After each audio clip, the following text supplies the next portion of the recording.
bagi kita semua, para sahabat GPIB. Senang kembali boleh bertemu dengan para sahabat GPIB dalam Morning Call GPIB 24 Agustus 2022.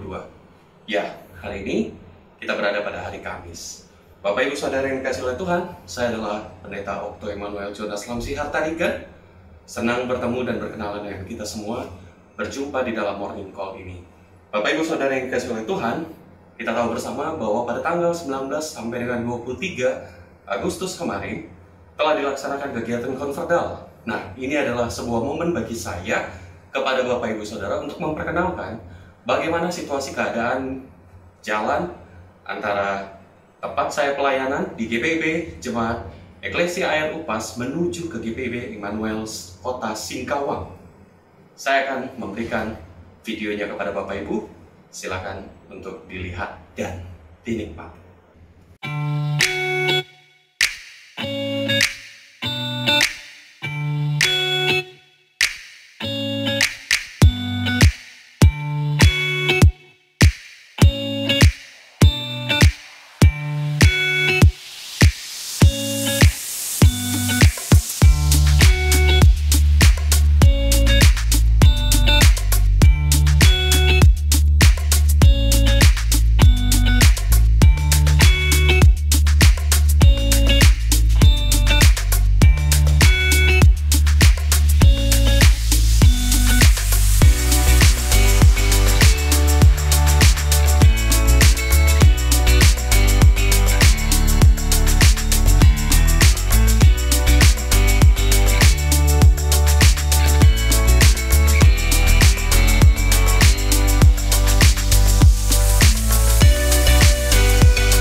Ya, demikianlah video perjalanannya. Sebuah perjalanan yang cukup panjang, jauh.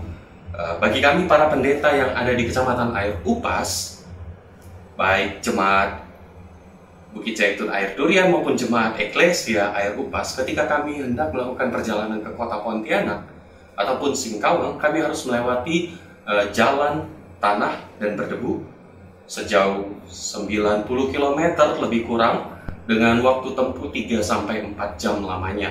Dan kondisi jalan yang saat ini Bapak Ibu lihat itu sudah jauh lebih baik daripada kondisi jalan yang kami hadapi beberapa bulan sebelumnya atau tahun-tahun sebelumnya. Bapak Ibu bisa lihat dalam video berikut ini.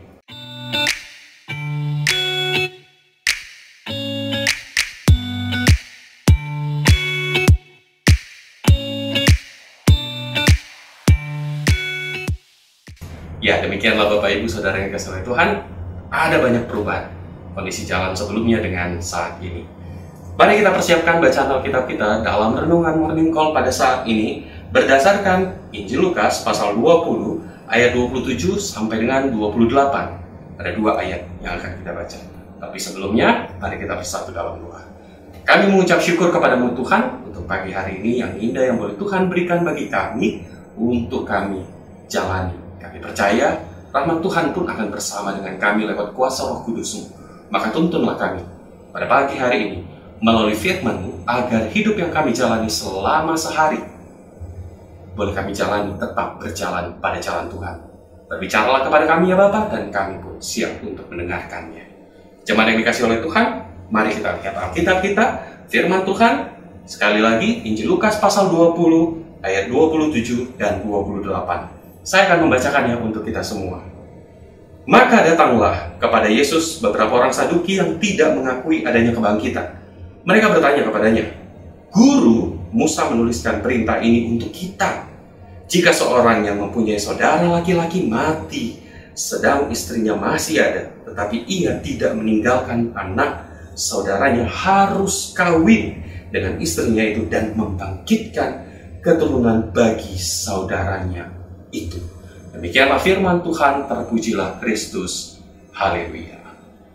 Saudara-saudara yang dikasihi oleh Tuhan, sahabat GPIB, kalau kita melihat dan mendengar firman Tuhan yang kita saksikan bersama, kita baca bersama dalam ibadah hari Minggu kemarin maupun ibadah keluarga, pada tadi malam, Rabu tanggal 23 Agustus, kita akan mendapati bahwa ada beberapa pihak orang yang mencoba untuk bertanya kepada Yesus.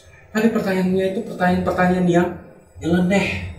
Kalau dalam ibadah hari Minggu kemarin, pertanyaan mereka adalah, katakanlah kepada kami dengan kuasa manakah engkau melakukan hal-hal itu dan siapa yang memberikan kuasa itu kepadamu?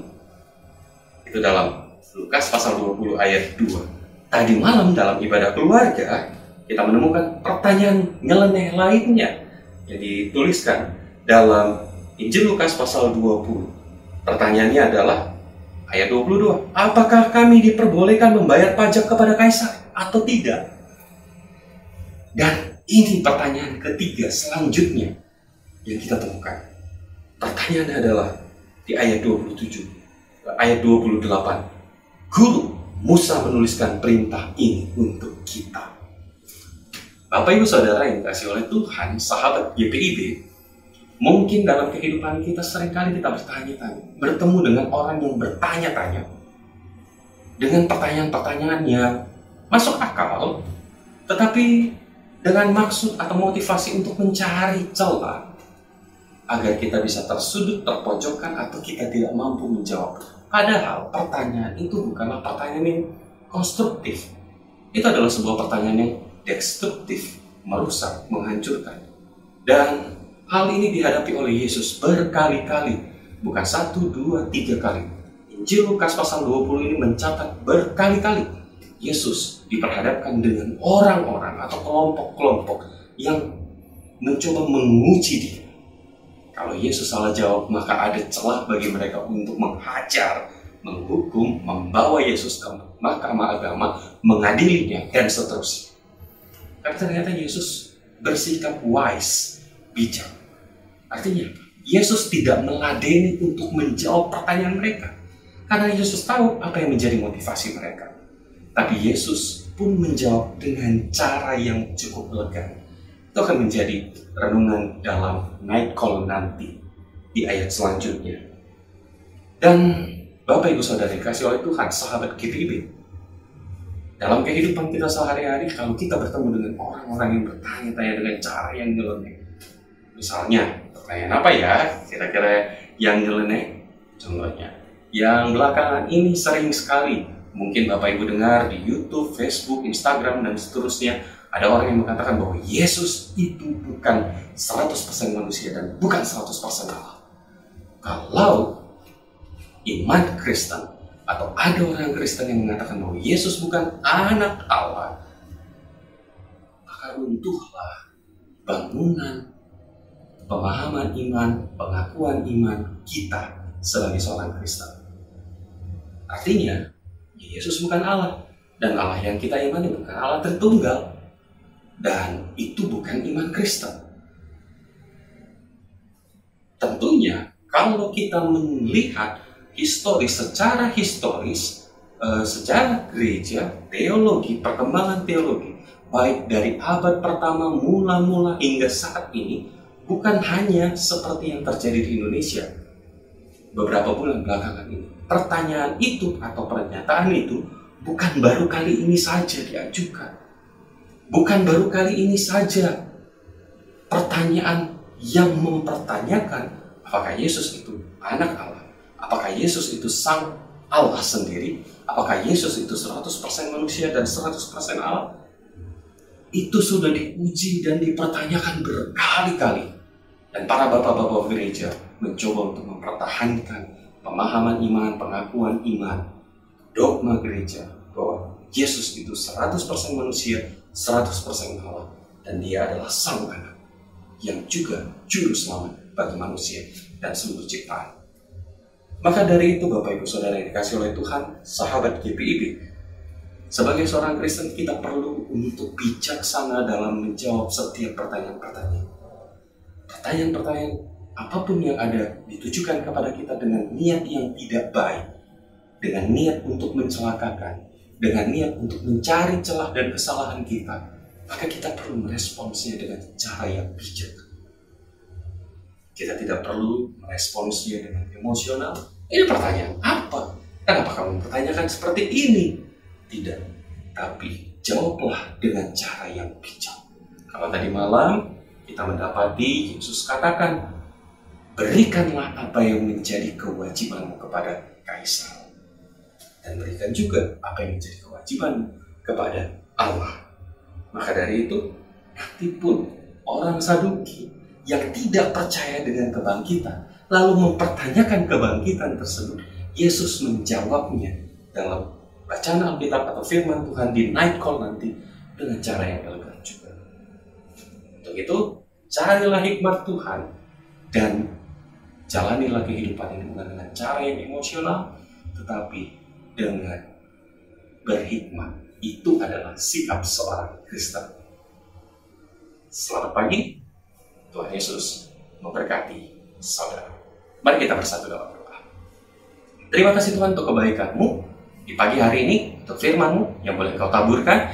Dan sekarang kami akan siap melanjutkan kehidupan kami mulai hari ini, di pagi hari ini, dan seterusnya hingga malam hari nanti. Maka Tuhan, bersamalah dengan kami, mampukan kami untuk melakukan kehendak Tuhan dalam setiap peran, perilaku, dan sikap Tuhan. Terpujilah Engkau, Allah yang kami sapa dan kami kenal, melalui Putra-Mu Tuhan kami, Yesus Kristus. Amin. Bapak, Ibu, Saudara, sahabat GPIB, saya Pendeta Okto Immanuel Jonas Lamsi Hartaliga dari GPIB Eklesia Air Upas, Mupel, Kalimantan Barat, mengucapkan selamat beraktivitas di hari ini. Tuhan Yesus memberkati saudara.